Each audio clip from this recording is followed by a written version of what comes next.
the big thing is that it's got an IMU, or inertial measurement unit, in the head of this thing. So that inertial measurement unit allows it to know the exact direction around from exact north, and the exact tilt that the GPS on it is on at any one time. Updates that, I think, 5 times a second at least, so it's constantly updating that as every epoch comes in to the GPS. So the ability to quickly and easily take on this measurement at a tilt is able to be had with the GS18. So you guys have played around with these CS20s, right? You've got a few of them in your new network there. Yeah. So you probably know about them. So a CS20, you've got a nice big map screen. They're basically like computers these days. They've got 2 gig of RAM, 2 gig of memory. They're nice and quick with scan data, with images, with all that kind of thing. So you've got that. You've got a keyboard on them these days. You've got quick access, sort of. You're obviously transferring via USB and SD cards down here. You know about the 5 megapixel camera on the back there. Played around with the disto at all on top? CS20 disto. You've shot any? So just quickly with that, when you're in a measure mode, you can go into function and then tools, and there's an application called Measure Hidden Point, which is available in the total stations as well. So say for instance with a total station, if you had a couple of points that you needed to pick up around the corner from you just didn't have quite line of sight on around the corner of the building or something, you can engage this disto and shoot in a couple of extra shots from the known point that you're sitting on at the moment. So that can be done, but even more so, I think advantageous is using the disto with a GPS, because you've often got things like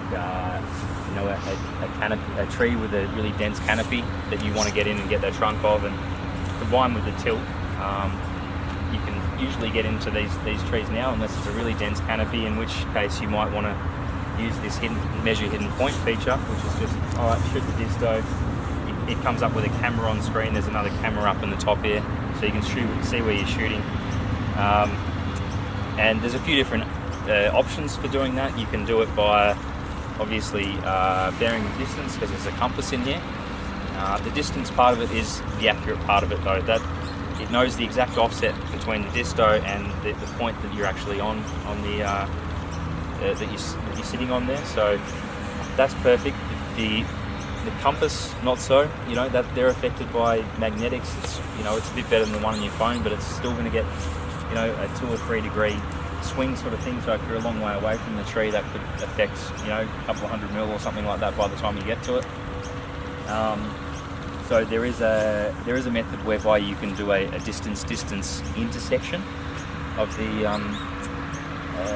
using this disto. So from a known point, you can go, all right, I will measure the distance from this known point that I've picked up, and then with a decent sort of geometry, when you're doing an intersection of 2 lines, you want decent geometry, so you come over at least to here, probably at least a 45 sort of degree thing.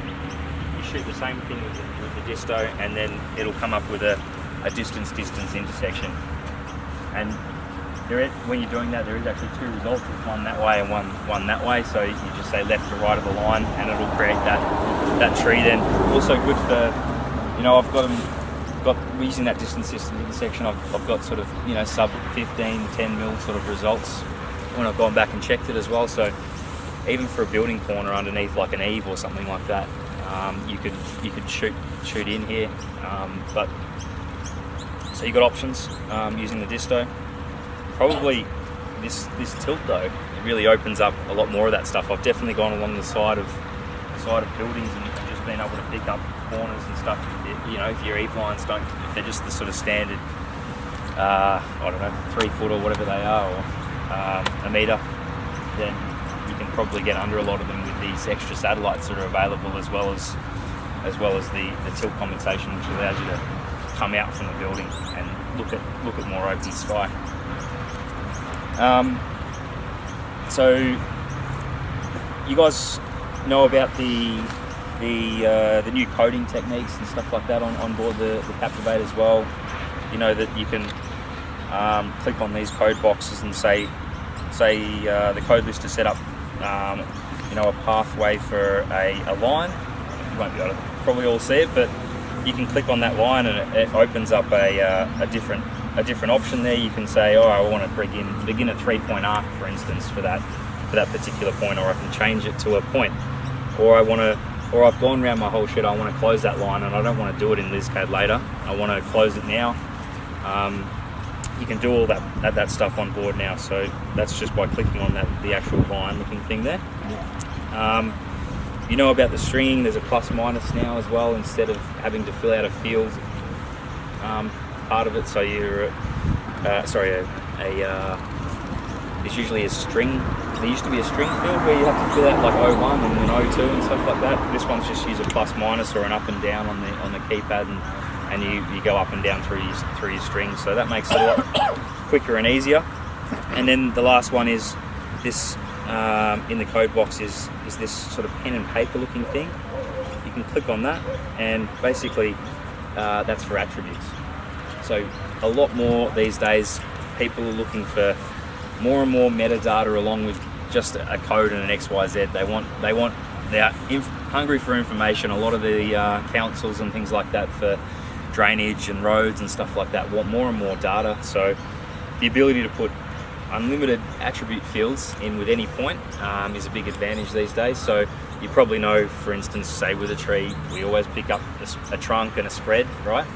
And you're probably doing some symbol sizing and stuff like that with that. You know, you might also want species, and you can set up a drop-down list with all the different main species of trees. You might want to take a photo. A photo is a legitimate attribute these days. I've got clients who they don't want to try and pick the species of trees anymore. They just make it part of their process to always. They've got a camera right there. You can just press the camera button, and a camera will come up, and I can just go capture. Takes a wide angle shot of the tree. I can attach that to the last point I've just picked up, or any point in my whole list. I can, you know, you can. It brings up a little paint thing as well, so I can circle like a little, you know, feature on that particular photo that I want pointed out for later on. So yeah, photos are becoming more and more used in surveying, and you see that even with the total station. You know, more and more imagery is being stored, and yeah, it's a good one to recognise. So basically, with this GPS here, I've got multi-constellation. So that means that it's got the ability to not only track GPS L1 and L2, which we've been doing for a while now. Obviously, there's more and more satellites going up and down, and the network is getting a little bit bigger, but you've got the Russian GLONASS one as well, so that generally allows us to pick up around in these open skies. I've got 14 here at the moment, anywhere between sort of 11 and you know, maybe 17 satellites you'll be getting with GPS L1 and L2. A couple of other constellations out there, so the Japanese have got GNSS as well, so you get a couple more satellites with that. There's Galileo, the European one, so a few more satellites there. And the other big one is the Chinese Beidou network. They've got often between, say, 7 and 11 more satellites in our sky at any one time. So this is capable of tracking that. The thing is, at the moment though, with all the cores networks around Victoria, they need base infrastructure on their base stations that also tracks these new constellations. So they haven't quite integrated these new constellations into the smart, you know, the SmartNet networks that you're getting the corrections from. So I'm not using them. It says I'm using 13 satellites at the moment. That's because I'm tracking 13 GPS and GLONASS ones in common with the base station network that's around.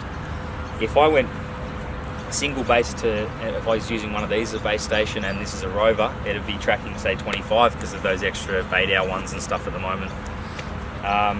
So you can do that with some of these base stations. I know, like say Pakenham and Werribee and a few of those, you can log into them individually and get a correction, like just a base and rover correction. You're not getting a network fix, but you're getting a base and rover single base correction. You can point into that. But if that base station has got 8 hours capabilities, then you can set it up so that you're suddenly getting 23 satellites. So if you're going back and forth to the same job quite consistently, like next to one of these 8 hour compatible bases, it's worth definitely jumping on and using that base and rover correction. So I think I've been told by SmartNet that they're and some of the cause network things around Victoria that they are bringing that functionality in shortly. So it shouldn't be too far away. I've been told this year, we're running out of this year, but it won't be too far away before there's a network correction available with those extra constellations. So that's a big benefit for new GPS like this as well, because you'll see suddenly 23 satellites quite commonly. And just to be clear, more satellites doesn't mean a better accuracy. You're not going to see GPS go from 10 or 15 mil horizontal to 5 because of more satellites. It just means more redundancy up there. It means that you've got the ability to go under those trees with a denser canopy, or go along the side of a building and still hold correction, because you've got enough geometry in the sky to still see a decent amount of satellites, and it can get a decent fix on the correction. So that'll be great when that all comes through. Any questions on GPS or anything so far? What's the limit on the tilt? So the tilt limit is not limited. At 30 degrees, it starts to add like a parts per million sort of to your 3D CQ, or your quality control correction. So you might say it's at 15 mil 2D horizontal there, like down past 30 it might start getting to 17, 18, 20, that sort of thing, like adding to the GPS quality control. But I've still got a fix here at 23 mil, tracking 10 satellites down like that. So I could be picking up points like that, no problem. So I've picked up like a mark on the side of a target on the side of a building like this, and had no trouble. So obviously it goes out a little bit, but you can definitely use it. What else for height? Is it still okay for height as well?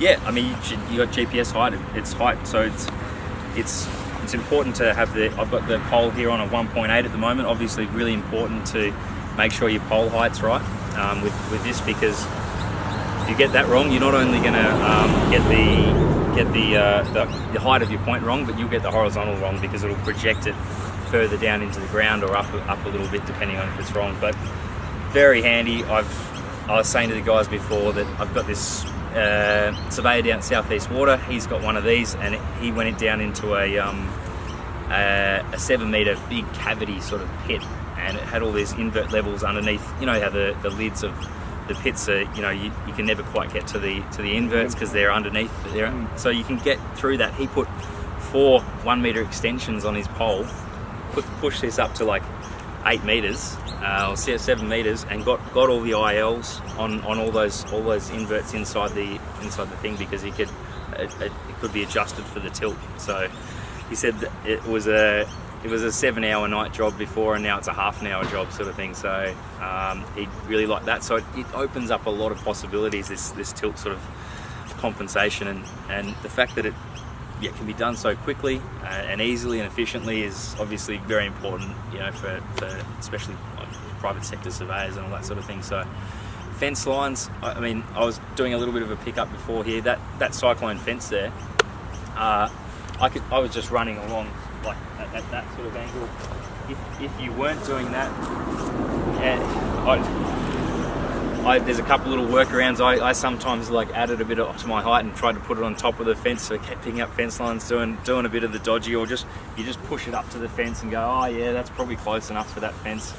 But you're 100 mil out sort of by the time you try and push a GPS up against a fence, and often if it's a high fence like that, it might affect the correction, because you'll be underneath the bar there or anything. So being able to just go along and take these shots is you know, not only quicker, but gives you access to so much more in a feature pickup sort of survey. So you're having to pull out the jigger and do those infill things a lot less, which is a big advantage as well in time and obviously money and stuff. So how accurate is it to that point there? exactly. So I'll zoom into this just so you get a bit of an idea. So see, if I just hold on a point here, you can actually see on the map screen here. See that? See how the point of the GPS isn't moving, but the head is. So it's just constantly updating on the map screen there, where the top of this GPS is, but the point's not actually moving. So if I go up and say, all right, I'll take a benchmark shot there. So I just didn't even look at the bubble. Taking a benchmark shot, I'll hit on that point. So from the map screen, you can launch stake point, and see there, 2 mil, 5 mil, 5 mil for height. So I move it around, staying under 10 mil for all the residuals. I'm just moving, so that's the same point.